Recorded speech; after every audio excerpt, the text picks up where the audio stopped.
Good morning. This is Dr. Pranita, prosthodontist, implantologist, Managing Director, Bopana Dental Care, Miapur, Hyderabad.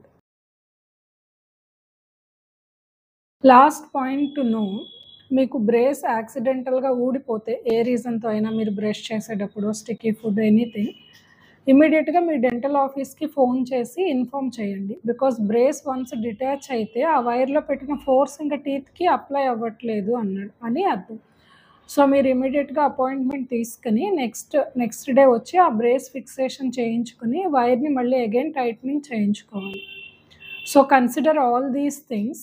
So brace ట్రీట్మెంట్లో dentist part ఎంత ఇంపార్టెంటో మీరు home care తీసుకోవడం, hygiene maintenance, ప్రాపర్గా food తీసుకోవడం అనేది కూడా వెరీ మచ్ ఇంపార్టెంట్ అండి. So consider all these point. మీకు ఇంకేమైనా డౌట్స్, క్వశ్చన్స్ ఉంటే యూ కెన్ అప్రోచ్ అస్. మేము మీకు కింద కాంటాక్ట్ డీటెయిల్స్ ఇస్తున్నాము. So take care of your braces and continue the treatment. Thank you.